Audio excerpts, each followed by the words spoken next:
Okay, so I'm here this morning with Jim Boyle of Jim Boyle Racing. So thank you very much, Jim, for taking some time out again to answer some questions for us. Absolute pleasure.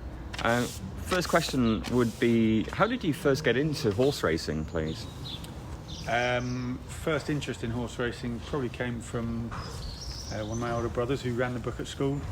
So developed a little interest from there, and then I happened to get a summer bit of work experience up in Newmarket with Sir Michael Stout, just mucking out and sweeping, and for a couple of weeks, and absolutely loved it. So I ended up going back every school holiday whenever I could, and just got bitten by the bug there. Got taken under the wing of a lovely old Irish boy, Vince Kelly, and he got me enthused with the whole game and taught me everything from the bottom, and yeah, it just went from there really.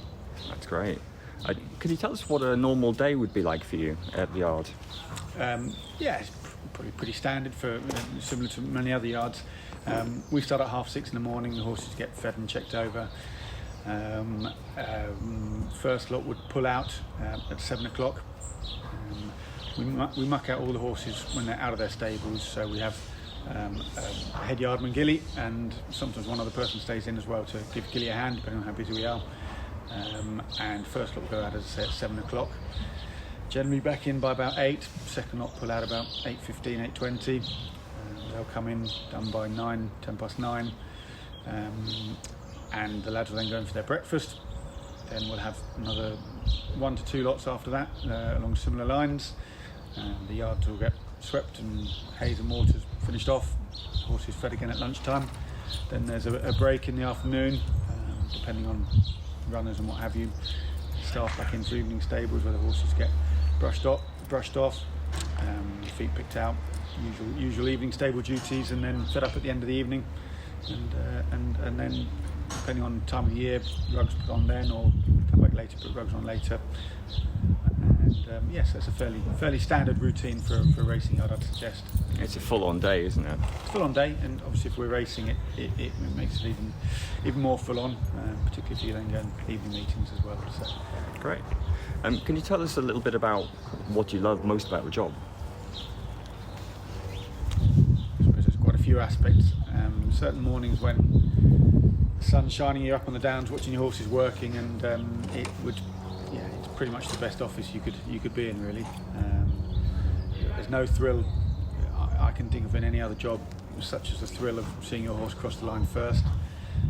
So that'd be hard to replicate in any other jobs, and particularly so if they're horses that you've also bred and had from when they were foals. So that is a particularly satisfying aspect as well. So there's lots of things to recommend it, but those are probably the things that stand out.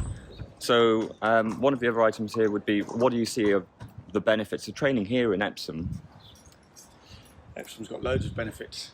It's got the benefits of being a training centre where you have very well maintained gallops through all weathers, loads of grass, in a beautiful location. Epsom Downs is, as I mentioned earlier, stunning.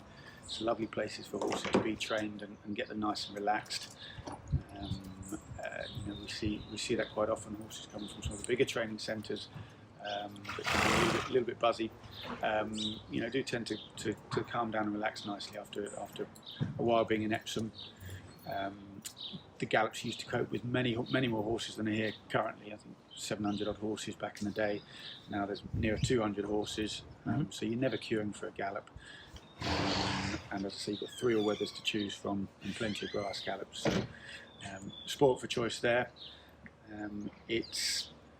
Epsom itself, it's very close to London. It's very close to a lot of decent race courses. There's great transport links, but it's also in a very nice ruralish location as well, very close to the countryside. So it's got the benefits of being near to central London, great transport links, great race courses, but also got a nice rural feel to it. So we love training here. I've worked in many of the training centres, and I wouldn't swap Epsom.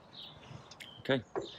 And what has been the best horse you've trained? It's a difficult question. Yeah, that's a tricky one.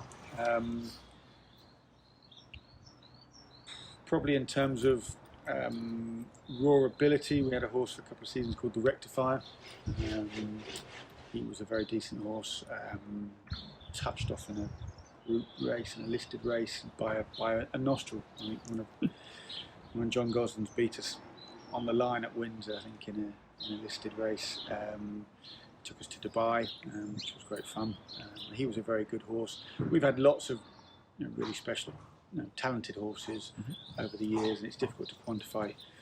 Horses like Press the Button and Gavroche.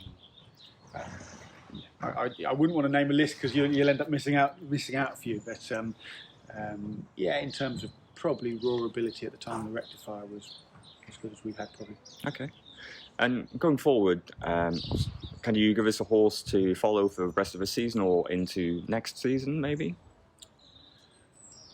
Yeah, I mean, it's been a funny old season, this one. I've got a few unexposed 3-year-olds that I'd like to think are well enough handicapped to go and win races through the rest of the season. We've got horses like Bad Company and Bonus that really should be winning races off their marks now. Because it's been quite a truncated season, we've got a few waiting in the wings that hopefully are ready to go and win races. Looking forward to seeing some of the 2-year-olds come out as well now over the coming weeks. Nicely bred horse called Going Gone, who's going to want a trip, but I think could be a pretty talented horse. Looking forward to seeing him out in the not too distant future. Okay. And are there any up-and-coming jockeys that we should be following, keeping an eye on, that you would possibly recommend?